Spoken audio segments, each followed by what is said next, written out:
Sammy Davis Jr. was in the middle of his biggest hit when he did something no entertainer in Las Vegas had ever done before. He stopped singing.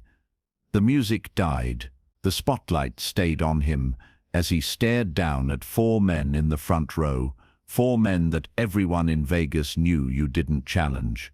"Either you shut up and show some respect," Sammy said into the microphone, "or you get the hell out of my show." The entire room held its breath, because the four men he was talking to were connected. And in 1960s Las Vegas, that meant they could make people disappear. It was August 1965, a Friday night at the Sands Hotel in Las Vegas. The showroom was packed with 800 people who'd paid top dollar to see Sammy Davis Jr., one of the biggest stars in entertainment. He was at the peak of his career, part of the Rat Pack, a movie star, a recording artist whose albums went gold. But Las Vegas in 1965 wasn't the corporate entertainment capital it would become decades later.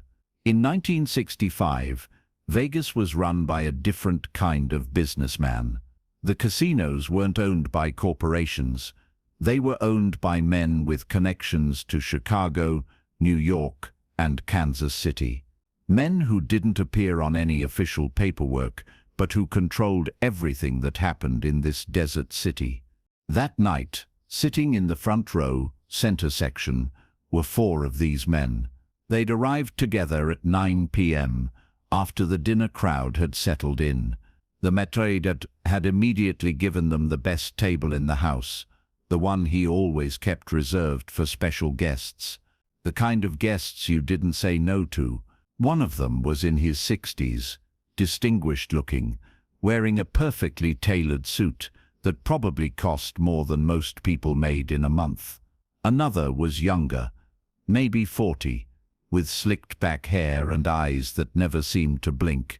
The other two were obvious muscle, big guys in suits that couldn't quite hide the bulk of their shoulders. The showroom staff knew who these men were. Everyone in Vegas knew.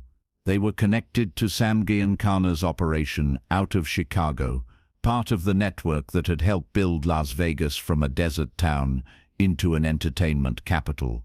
The kind of men who, when they came to your show, you made sure they were happy, because if they weren't happy, bad things could happen. Sammy walked out on stage at 9:30 p.m. to thunderous applause. He was wearing a sharp tuxedo, his trademark energy already filling the room before he'd sung a single note. The orchestra started playing, and Sammy launched into his opening number, giving it everything he had. For the first 20 minutes, the show went perfectly. Sammy sang. He danced. He did impressions that had the audience howling with laughter. He worked that crowd like the professional he was, making 800 people feel like he was performing just for them. But about halfway through, "I've got you under my skin," something started happening at the front table. One of the four men said something. His companions laughed. It wasn't loud enough to disrupt the show at first, just a murmur that only the people at nearby tables could hear. Sammy kept singing. "You learned early in this business to ignore distractions, to stay focused on your performance no matter what was happening in the audience." The comments continued. They were getting louder now. Sammy couldn't make out the words, but he could hear the tone. It was mocking, dismissive. And from the way other audience members were shifting uncomfortably in their seats, the comments weren't just loud, they were inappropriate. Then, as Sammy finished one song and prepared to start another, he heard it clearly. A word that cut through the polite applause like a knife. A racial slur, spoken loud enough that the first 3 rows definitely heard it. One of the four men at the front table had said it. His companions were laughing. Sammy felt his stomach tighten.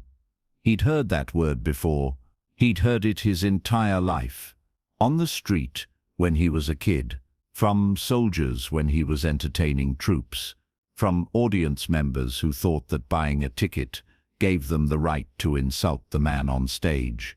But this was his show, at the Sands Hotel, at the peak of his career, and these men thought they could sit in the front row and hurl slurs at him while he performed.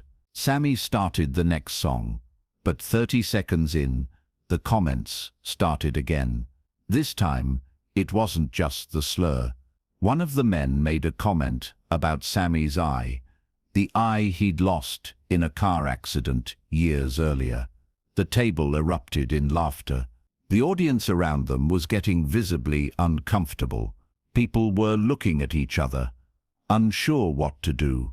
Nobody wanted to tell these four men to be quiet. Everyone knew what kind of men they were, but Sammy knew something that the audience didn't.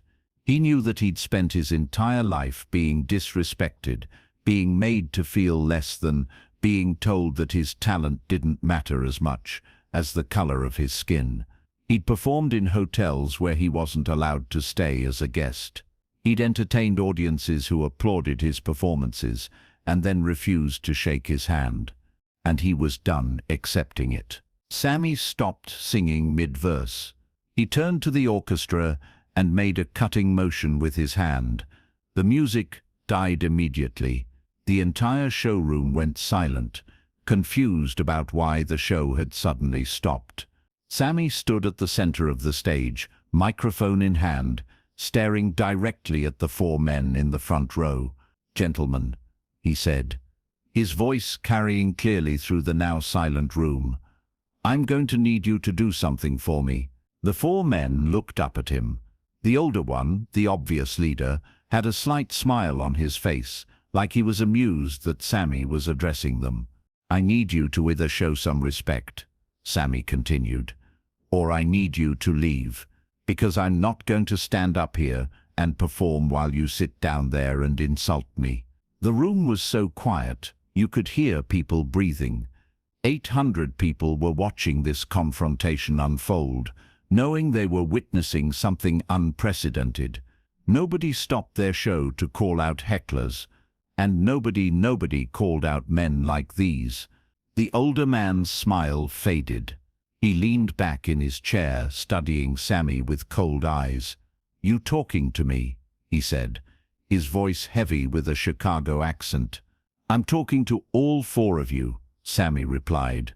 "You've been making comments since I started performing. Racial comments, comments about my physical appearance. And I'm telling you right now that it stops, or you leave." One of the younger men started to stand up, his hand moving toward his jacket, but the older man put a hand on his arm, stopping him.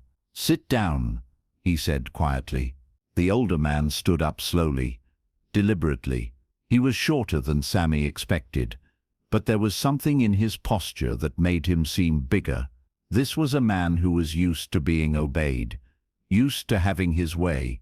"You know who you're talking to?" the man asked. "I know exactly who I'm talking to," Sammy said. "And I don't care. This is my show. This is my stage. And if you can't show respect, then you need to leave." The tension in the room was suffocating. People were afraid to move, afraid to breathe too loudly.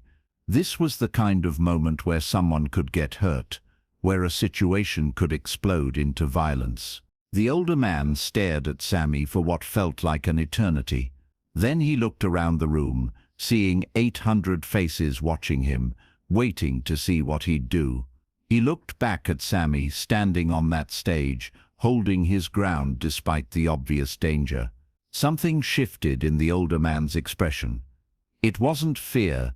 Men like him didn't know fear, but it was something. Recognition, maybe. Respect for someone who had the courage to stand up to him when nobody else would. He turned to his three companions. "We were out of line," he said, loud enough for nearby tables to hear. Then he looked back up at Sammy. "My apologies. We had a few drinks before the show. We forgot our manners. It won't happen again." Sammy felt his heart pounding in his chest. He hadn't expected an apology. He'd expected to be dragged off stage, or worse. But here was this man, this powerful, dangerous man, apologizing in front of 800 witnesses. "Thank you," Sammy said carefully. "I appreciate that." The older man nodded once, then sat back down. His companions sat down as well, suddenly looking less threatening and more like chastened children who'd been called out by a teacher. Sammy turned to the orchestra. "From the top, maestro. Let's try this again." The music started. Sammy began singing again, and this time the 4 men in the front row sat quietly, watching the show without another word. When Sammy hit a particularly impressive note or executed a difficult dance move, they actually applauded along with everyone else. The rest of the show went flawlessly. Sammy performed for another 90 minutes, giving one of the best shows of his career. The audience, still buzzing with adrenaline from what they'd witnessed, responded with standing ovation after standing ovation. After the show, Sammy went back to his dressing room, his hands still shaking from the confrontation. He poured himself a drink and sat down, trying to process what had just happened. He'd challenged 4 mobsters in front of 800 people. He could have been killed. His career could have been destroyed. But he'd done it anyway because he was tired of being disrespected. There was a knock on the door. Sammy's heart jumped. This was it. They'd come back. They were going to make him pay for embarrassing them. "Come in," he said, trying to keep his voice steady. The door opened. It was the older man from the front table. Alone this time, he stepped into the dressing room and closed the door behind him. "Mr. Davis," he said, "I wanted to apologize again." Sammy studied him carefully. "I appreciate that. What my associates and I did tonight was wrong." The man continued, "We were disrespectful, and you had every right to call us out on it. More than that, you had courage to do it. Most people wouldn't have. Most people don't have a choice," Sammy said. "I've been dealing with that kind of treatment my whole life. Tonight I decided I'd had enough." The older man nodded slowly. "You know, I've been coming to shows in this town for 20 years. I've seen hundreds of performers, but I've never seen anyone with the guts to stop their show and tell me I was out of line. You earned my respect tonight." He reached into his jacket. Sammy tensed and pulled out a business card. "If anyone gives you trouble in this town, you call that number. Anyone. I don't care who they are or what casino they work for. You call, and the trouble stops." He set the card on Sammy's dressing table and turned to leave. At the door, he paused and looked back. "For what it's worth, you put on a hell of a show. Best performance I've seen in years." Then he was gone. Sammy sat there for a long time, staring at the business card. He never called the number. He never needed to, because word spread quickly in Las Vegas about what had happened that night. Sammy Davis Jr. had stood up to the mob and lived to tell about it. More than that, he'd earned their respect. The story became legendary in Vegas circles. Other entertainers heard about it and were inspired. The balance of power in Vegas showrooms shifted slightly that night. Performers realized that they didn't have to accept disrespect, even from the most dangerous men in the room. But more importantly, it sent a message to those powerful men that talent deserved respect, that a man on stage, regardless of his race, deserved to be treated with dignity. That courage, real courage, was something even the toughest guys in Vegas had to acknowledge. Years later, Frank Sinatra asked Sammy about that night. "I heard you told some connected guys to shut up or get out. Is that true?" "It's true," Sammy said. "Were you scared?" "Terrified," Sammy admitted. "But I was more tired of being disrespected than I was scared of what they might do to me." Frank shook his head in amazement. "That took guts, Sammy. More guts than I would have had. You stood up for me, In other ways, Sammy replied, thinking about the night Frank had fought for him to get a room at the Sands, about all the times Frank had used his influence to break down barriers. We all fight the battles we can fight. The showroom at the Sands Hotel is gone now, demolished years ago. But the story of that August night in 1965 lives on. It's told by old-timers in Vegas, by people who were there, by those who heard it second-hand and passed it along.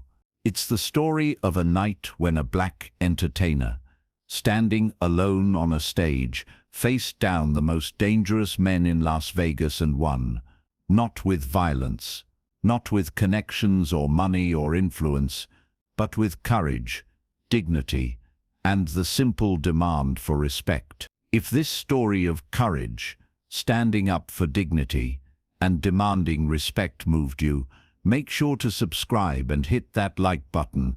Share this video with someone who needs to hear that sometimes the most important stand you take is the one that scares you the most. Have you ever had to stand up to someone powerful who was treating you wrong? Share your story in the comments below, and don't forget to ring that notification bell for more incredible true stories about the legends who showed us that courage isn't the absence of fear, it's acting despite it.